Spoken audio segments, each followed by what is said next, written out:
G'day and welcome to another episode of Kiwi Car Life. And just over 2 months ago I revealed this absolute trash heap of a car to you guys.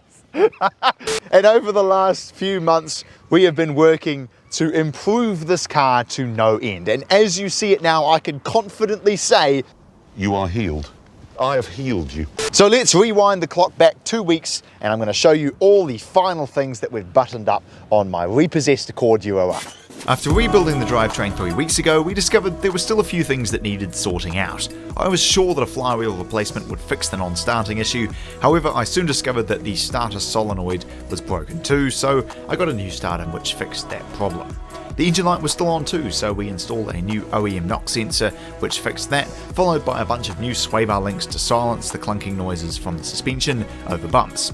Finally, and most annoyingly, after rebuilding the gearbox, it developed an oil leak from the rear main seal, which was ruining my street and my driveway. So we had to pull the gearbox out again to install a new seal to stop the leaking. Then me and Jack popped into work to give the Accord a long overdue service. We put some new 5W30 oil in along with a new oil filter, and we installed some new brake pads in preparation for an upcoming track day.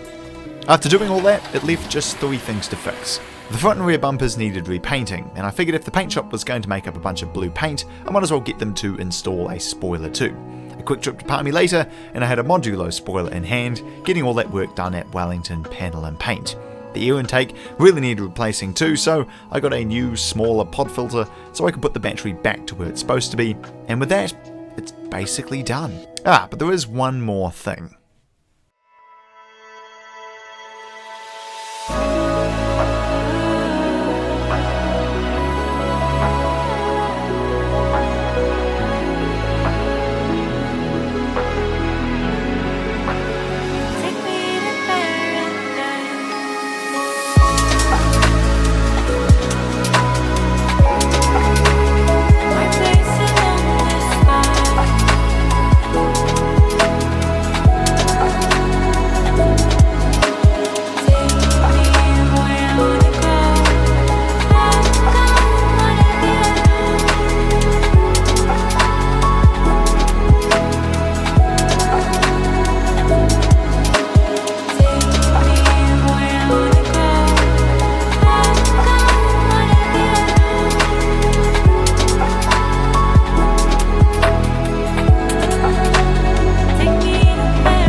Now that this car is ding and scrape free, for the most part anyway, from a distance this car now looks absolutely stunning. The new flywheel and starter motor means that it always starts first pop, which is fantastic, no more bump starting. And the other thing that's amazed me is I assumed the engine on this was just cooked and there was no way that I was going to be able to get away from that annoying hesitation. But replacing the knock sensor and getting rid of the engine light and putting an intake on that doesn't have a crack after the map sensor, it's made all the difference. And now suddenly you can just go down the gears, straight on the power,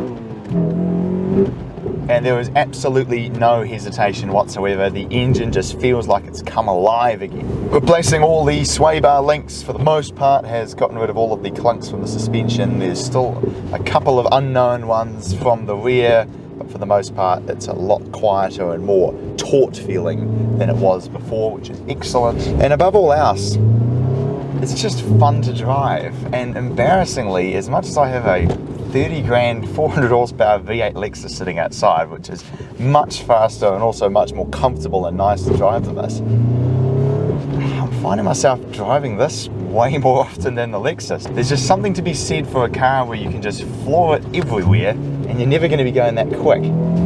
But by far and away my favourite thing about this car is this.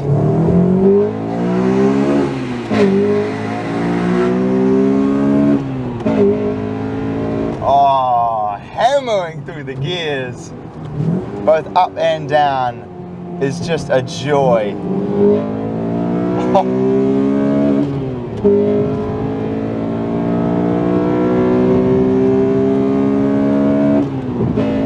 Oh, is that not just one of the sweetest sounds in all of motoring? It's amazing to me, you know, as we kind of finish up the rebuild series. Yes, there's still 1 or 2 more things I need to do. I need to fix the air conditioning, I need a wheel alignment, as you can see, but for the most part the car's done. And to think what this thing was when I first got it, and to see it now, finished, restored, man alive, it is just joyous to see this car back in the condition that it should be in. So what's my future plans for this car? Well, if I'm honest, I don't really know what to do with it. I mean, I have my Lexus as well, which is great, and I'm not going to sell it. I've only just bought it and plan to keep it for many, many years. But because I have a work car as well, which can handle all the daily driving duties, the problem with this car is I kind of don't really need it. You know, it's fun to have, and I don't really want to sell it, but maybe my money would be better invested in another project to make more content on YouTube and so on. But while I do have the car, I do have a few more plans. I'm going to be taking it up to Auckland and going on a track day and filming a few comparison videos with a few different cars. I may also look to get a header and a reflash for this, just to see what it does to the Euro R, see what kind of improvements that it can make to this. But for the most part, I'm just happy VTeching, man. This thing is glorious fun to drive, and I'm sorry for being a bit of a yobbo, but we gotta hear some VTech. Come on, baby.